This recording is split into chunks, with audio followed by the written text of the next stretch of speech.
হ্যাঁ মা, হ্যাঁ আমার প্রণাম নেবেন। কেমন আছেন? আমরা ভালোই আছি, চলে যাচ্ছে।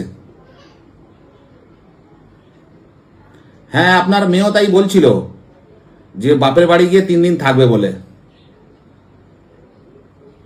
ও 3 দিন কম হয়ে যাচ্ছে? ঠিক আছে 1 সপ্তাহ থাকবে। ও 1 সপ্তাহ কম হয়ে যাচ্ছে, ঠিক আছে 15 দিন থাকবে। ও 15 দিনও হবে না? আচ্ছা ঠিক আছে 1 মাস থাকবে এখন। আচ্ছা 1 মাসে হবে না? ঠিক আছে 6 মাস থাকবে এখন। 6 মাস, 6 মাসে হবে না তো? আচ্ছা ঠিক আছে 1 বছর, 1 বছর থাকবে। আচ্ছা 2 বছর, 2 বছর থাকবে, 2 বছর, 2 বছর। হ্যাঁ হ্যাঁ হ্যাঁ হ্যাঁ হ্যাঁ হ্যাঁ হ্যাঁ 3 বছর হলে হয়, অসুবিধা নেই। হ্যাঁ হ্যাঁ হ্যাঁ। কি গো কি স্বপ্ন দেখছো?